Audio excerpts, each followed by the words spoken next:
Hello दोस्तों, आप सभी का स्वागत है आपके YouTube चैनल कृषि संदर्भ में। मैं सोनू मिश्रा। आज हम बात करेंगे पोल्ट्री फार्मिंग के अंतर्गत पोल्ट्री हाउसिंग, मुर्गी की आवाज़ के बारे में। इससे पहले पोल्ट्री फार्मिंग के अंतर्गत 5 वीडियो और आ गया है, जिसका लिंक आपको डिस्क्रिप्शन में मिल जाएगा। ये हमारा पोल्ट्री फार्मिंग के अंतर्गत 6वें नंबर का वीडियो है, पोल्ट्री हाउसिंग, मुर्गियों का आवाज। तो आप इस वीडियो को शुरू से अंत तक बिना स्किप किए देखिएगा, और जो भी इस चैनल में नए होंगे वो इसी तरह से और भी वीडियो देखने के लिए इस चैनल को लाइक करें, सब्सक्राइब करें और अधिक से अधिक शेयर करिए। तो ज़्यादा समय न लेते हुए अपन आज का जो हमारा टॉपिक है पोल्ट्री हाउसिंग, वो मैं स्टार्ट करता हूँ। तो हमें मुर्गी आवास बनाना है, मुर्गी का घर बनाना है, तो सबसे पहले हमें सिलेक्शन करना होगा लोकेशन का, स्थान का। किसी भी के लिए हो, चाहे हम ही लोग क्यों ना हो, जब अपने को अपना आवास बनाना रहता है घर, तो सबसे पहले अपन लोकेशन, स्थान ही देखते हैं।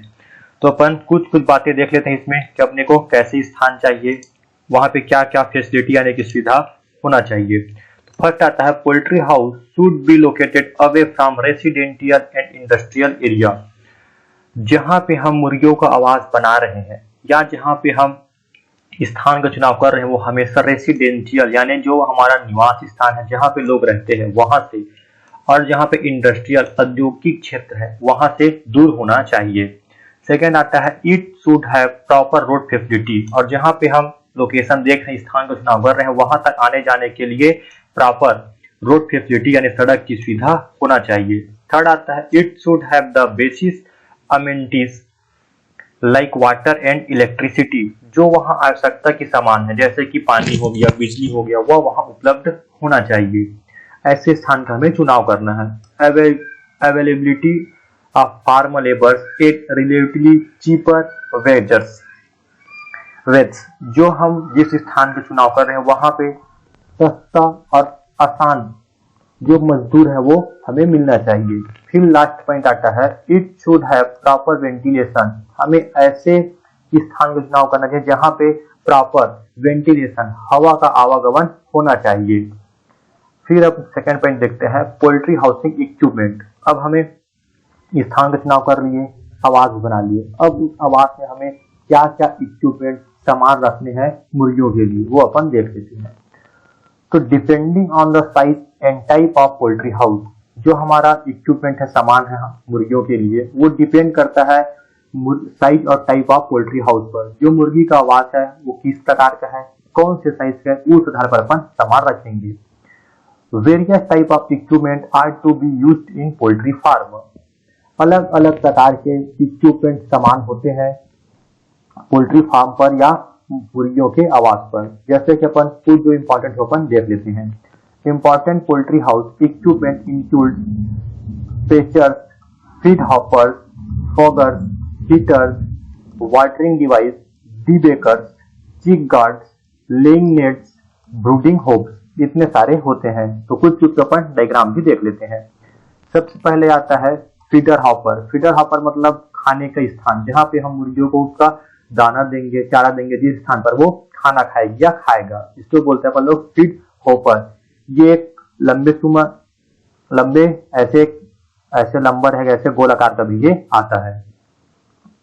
फिर सेकंड आता है फॉगर। यह जो फॉगर होता है, फॉग यानी कि धुआं, धूल, जैसे कि ठंड के दिनों में फॉग बोलता है, वैसी धुआं। तो जब क्या होता है, गर्मी के दिन में जब ज्यादा गर्मी हो जाता है, तापमान बढ़ जाता है, जिसके कारण मुर्गियों की मृत्यु दर बढ़ जाती है, वैसी स्थानों पर इस फॉगर को उपयोग करके वहां हल्की मात्रा में ठंडा प्रदान किया जाता है, तब इसको उपयोग करते हैं। फिर आता है हीटर। हीटर का तो पता ही इसका क्यों उपयोग करते हैं, अधिकतर मुर्गी पालन में हीटर का उपयोग किया जाता है। फिर आता है वाटरिंग डिवाइस, पानी देने की व्यवस्था। तो जिस तरह का हमारा आवास है, जैसे हमारा स्थान है, उस हिसाब से अपन ये पानी की सुविधा उपलब्ध कराते हैं। फिर आता है ये डी बेकर्स। डी बेकर्स क्या होता है, डी बेकिंग कैनाबिलिज्म। इससे पिछले वाले वीडियो में अपन लोग ने देखे थे कि क्या होता है। तो यही है डी बेकर्स मशीन, जिसमें मुर्गियों के चोंच को काटा जाता है। फिर आता है चिक्स गार्ड। जो छोटे चूजे रहते हैं, चिक्स रहते हैं, उसको अपन ऐसे बनाए रहते हैं, या अपन गांव में बात है तो टुकनी से ढक देते हैं, जो चुड़की उड़की बोलते हैं उससे अपने को ढक देते हैं, उसी को बोलते हैं गार्ड, यानी कि सुरक्षा करना, बाहर ना जाए करके। फिर आता है ब्रूडिंग होप्स, जहाँ पे अपन ब्रूडर्स का लालन पालन करते हैं उसी को बोलते हैं ये होप्स। ऐसा एक स्थान होता है, ये बहुत प्रकार के होते हैं, ये भी अपन पिछली वीडियो में देखे थे। फिर हमारा नेक्स्ट आता है characteristics of a good poultry housing system. एक मुर्गी आवास, एक आदर्श मुर्गी आवास में कौन कौन सी विशेषताएं होनी चाहिए? तो सबसे पहला आता है कंट्रोलेड एक्सेस, मतलब नियंत्रण में सारा कुछ वहां होना चाहिए।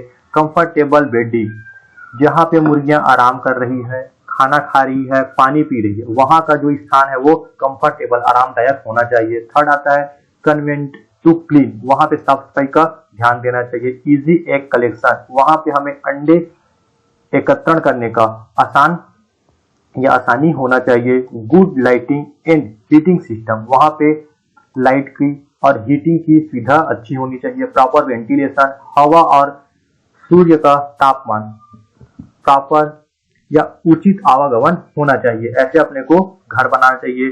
Division for different egg species of birds, मतलब जितने अलग अलग एज और अलग अलग जो स्पीसीज या प्रजाति है उन सभी को उनके आधार पर अलग अलग जगहों पर डिवीजन यानी बांटना चाहिए या डिवाइड करना चाहिए।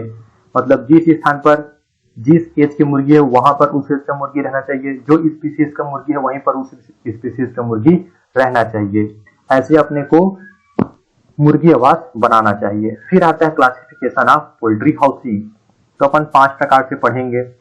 फ्री रेंज सिस्टम, जिसको बोलते हैं extensive system, folding unit system, backyard poultry keeping system और इंटेंसिव। तो इंटेंसिव के अंतर्गत डीप लिटर सिस्टम और कैज या बैटरी सिस्टम आता है। कुछ बुक में ये डीप लिटर और कैज बैटरी को अलग अलग दिया है। जिसमें अपन सबसे देंगे फ्री रेंज सिस्टम। फ्री मतलब समझ में आता है free range. In this system, the birds live outside the whole day and find their feed, such as plants, leaves, ants, insects, and other living organisms. जो फ्री रेंज सिस्टम होता है उसमें जो मुर्गी होती है वो सारा दिन इधर उधर घूमती रहती है खाने की तलाश में, और अपन देखते हैं कुछ प्लांट्स, कुछ पत्ते, कुछ चींटी, कुछ कीट और अदर लिविंग ऑर्गेनिज्म, अदर जैविक पदार्थों में लोग खाना बनाते हैं।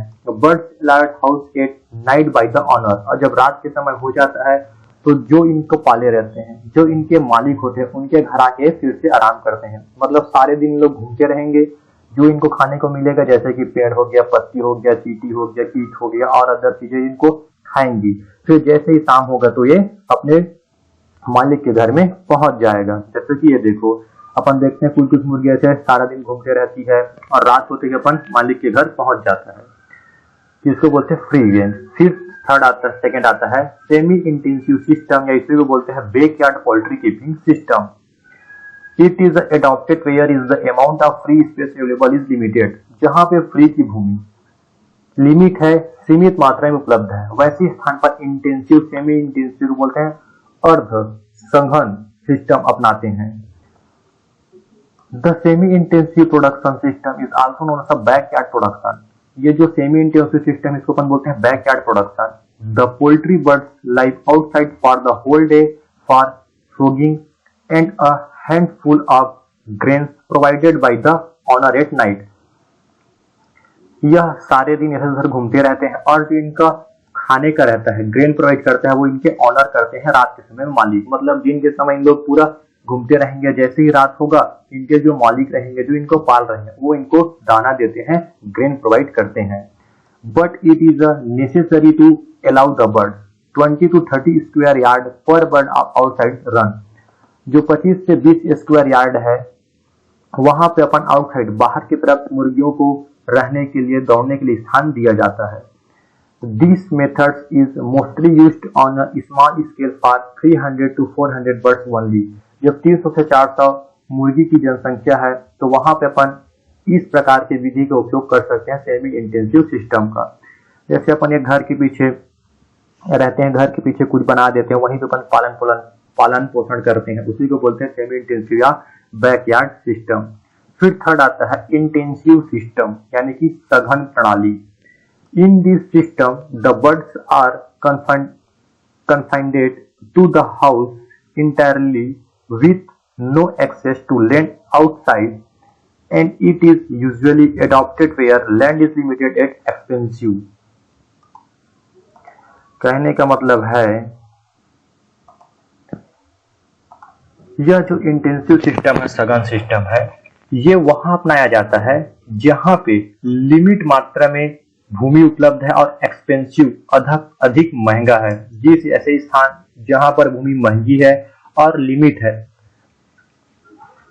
मतलब निश्चित है क्षेत्रफल, वैसे स्थानों पर इस प्रकार का सिस्टम अपनाया जाता है। और इस विधि में जो मुर्गी होते हैं वो सारा का सारा टाइम इसी अंदर पे रहते हैं। No access to land outside, मतलब कि इसको बाहर घूमने नहीं दिया जाता, जैसे कि सेमी इंटेंसिव और उसमें अपन कर रहे थे फ्री रेंज सिस्टम में। इसमें जो मुर्गी रहेंगे वो एक घर में, एक पिंजरे में बंद रहेंगे, ये बाहर नहीं निकलने देते इसको।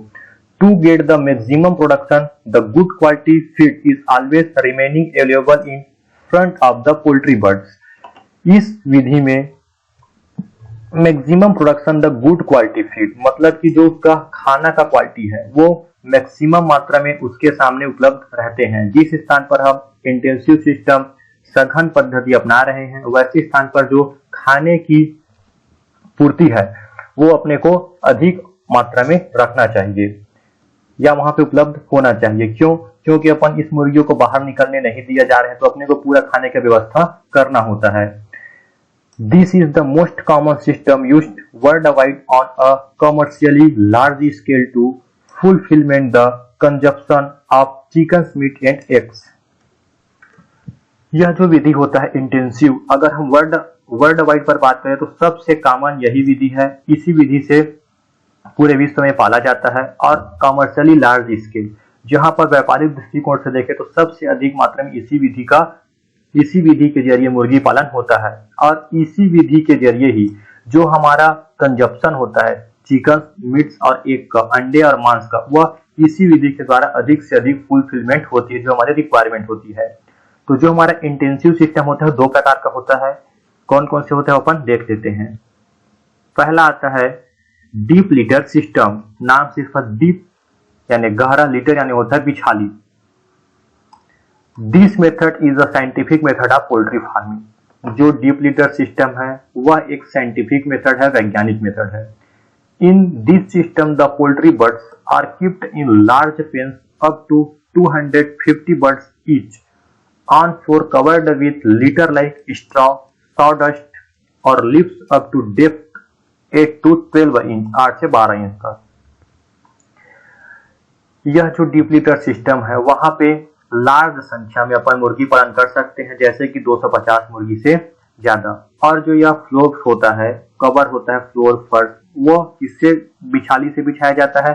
स्ट्रॉ हो गया, जैसे कि घास फूस हो गया, कोई फसल की अवशेष हो गए, सावडस्ट जो लकड़ी के बुरादे हो गए, या कोई लिप्स है, उनसे अपन इसको फर्श है उसको ढकते हैं। और कितना इंच तक उसका मोटाई रखते हैं, जो स्ट्रॉ है, सावडस्ट है, लिप्स है, उसका 8 से 12 इंच तक का। In this system the birds are keeped inside the house all the time. ऐसे विधि में जितने भी मुर्गियां हैं वो घर के अंदर ही रहता है, बाहर निकलने नहीं दिया जाता। Arrange for feed water and nets are made inside the house. House के अंदर ही, घर के अंदर ही इनको अरेंज व्यवस्था करना पड़ता है, खाने का, पीने का और नेट्स का। Usually paddy husks, sawdust, groundnut hulls, chopped paddy straw and wood shaving are used as litter material। जो हम मटेरियल बिछाले का उपयोग करेंगे, या तो वो पैडी धान का हक्स होगा, सावडस्ट होगा, ग्राउंडनट का होगा, चॉपेड पैडी होगा या लीव्स होगा, कुछ भी हो सकता है। तो अगर हम इस विधि में बात करें डीप लिटर सिस्टम में, तो 0 से 8 सतह तक के जो चूजे होंगे उसको 2 से 3 इंच का बिछाली लगता है। और जो अंडे देने वाली मुर्गी उसको 5 से 6 इंच बिछाली होना चाहिए। इस विधि में छोटे चूजों को 1 वर्ग फीट स्थान और बड़ी मुर्गियों को 2.5 से 3 वर्ग फीट स्थान देना ही चाहिए। और जब जो हमारा बिछाली है वो 15 इंच से ज्यादा नहीं होना चाहिए, और 15 दिन के बाद अपने बिछाली को बदलना भी चाहिए। 2 बातें याद रखना। जैसे इस प्रकार का देखे होंगे, इसमें पूरे सावडस्ट वगैरह सब बिछे रहते हैं और इसमें मुर्गियां रहती है, डीप लिटर सिस्टम बोलते हैं। फिर आता है केज या बैटरी सिस्टम। तो मुर्गियों को पिंजरे या दबरे में पालने के तरीके को पिंजरा विधि कहते हैं। हम देखते हैं कहीं पर पिंजरा या पिंजरे के जैसे तार के रूप में या जाली के रूप में बनाकर पालते हैं, उसी को बोलते हैं कैज। प्रणाली में पिंजरे को मकान की छत से लटका दिया जाता है या किसी ऊंचे स्तंभ पर टांग दिया जाता है। इस विधि में एक पंछी को 0.5 से 1 वर्ग फुट स्थान चाहिए। जैसे कि इस प्रकार का अपन लोग पालन देखते हैं, ऐसे देखते हैं अपन एक लाइन में पूरा पिंजरा जैसे बना रहता है और उसके अंदर में मुर्गी पालन करते हैं, इसी को बोलते हैं कैज या बैटरी सिस्टम। अगर हम बात करें टाइप्स ऑफ कैज, कितने प्रकार का कैज सिस्टम होता है बैटरी, तो पहला आता है based on the number of birds in a cage. हम एक कैज में, एक पिंजरे में कितने मुर्गी पाल रहे हैं उसके आधार पर क्लासिफिकेशन किया गया है। तो 3 प्रकार का होता है। पहला आता है सिंगल और individual birds, only 1 birds in a cage. एक पिंजरे में केवल एक ही मुर्गी जब पालेंगे तो उसको सिंगल बोलेंगे। फिर आता है मल्टीपल बर्ड्स केज, जब हम 2 से 10 बर्ड या यूजुअली 3 से 4 बर्ड्स पर केज, एक पिंजरे में जब 3 से 4 मुर्गियों का लालन पालन करेंगे तो उसको बोलते हैं मल्टीपल। फिर आता है कॉलोनी, नाम से स्पष्ट है, कॉलोनी में बहुत सारे लोग रहते हैं एक कॉलोनी में, हालांकि डिपार्टमेंट अलग अलग रहता है। वैसे होल्डिंग बर्ड्स मोर देन 11 पर कैज। अगर एक कैज है, एक पिंजरा है, उसमें अगर 11 या 11 से अधिक मुर्गी पालन करते हैं बोलते हैं कॉलोनी केज। फिर सेकंड क्लासिफिकेशन आता है based on number of rows. Row मतलब समझते हो ना, कॉलम। ये डायग्राम देखो, जैसे अगर ये रो है, उस आधार पर अगर अपन बात करें तो 4 प्रकार से होता है, 5 प्रकार से। पहले होता है single desk, double desk, triple desk, 4 desk और फ्लैट डेस्क। जैसे सिंगल रहेगा, इसी में डबल रहेगा, फिर इसी में ट्रिपल रहेगा, 4 रहेगा, फिर फ्लैट रहेगा, उसी को बोलते हैं अपन लोग रो के आधार पर। तो ये था पोल्ट्री हाउसिंग, मुर्गी का घर, कैसे हमने स्थान का चुनाव करना है, कौन कौन सा विशेषताएं होनी चाहिए, कितने प्रकार की है। सबसे बेस्ट होता है डीप लिटर सिस्टम, उसको अपन साइंटिफिक मेथड भी बोलते हैं। जो डीप लिटर सिस्टम होता है उससे काक्सिडियोसिस रोग नहीं होता है। ये सारा चीज पूछ लिया जाता है कि सबसे बेस्ट मेथड कौन सा है, तो डीप लिटर सिस्टम ही है। फिर अपन बात करते हैं फ्लोर स्पेस रिक्वायरमेंट पर बेड। अगर हम स्थान की बात करें पर बर्ड्स, तो पहले अपन क्या देखते हैं, स्पेस, स्थान कितना चाहिए। तो अगर 0 से 8 उम्र के अगर चूजे हैं, मुर्गे, तो उसको 700 सेंटीमीटर स्क्वायर चाहिए। 9 से 12 वीक के हैं तो 950, 13 से 20 के हैं तो 1900 और 21 वीक से ऊपर के हैं तो उसको 2300 से 2800 सेंटीमीटर वर्ग स्थान चाहिए। फिर सेकंड आता है फीडर स्पेस, खाना खाने के लिए कितना स्थान चाहिए। अगर वह 0 से 2 सप्ताह तक के हैं तो 2.5 सेंटीमीटर स्क्वायर स्थान चाहिए। 3 से 6 सप्ताह के हैं तो 4.0 सेंटीमीटर स्थान चाहिए। 7 से 12 सप्ताह के हैं तो 7.5 सेंटीमीटर स्थान चाहिए। अगर 13 सप्ताह के ज्यादा के हैं तो 10 सेंटीमीटर स्क्वायर स्थान चाहिए खाना खाने के लिए। उम्मीद करता हूं आज का टॉपिक पोल्ट्री हाउसिंग आप लोगों को पसंद और समझ आया होगा, और अधिक से अधिक शेयर करिए, और ऐसे ही वीडियो देखने के लिए हमारे YouTube चैनल को सब्सक्राइब करें। Thank you.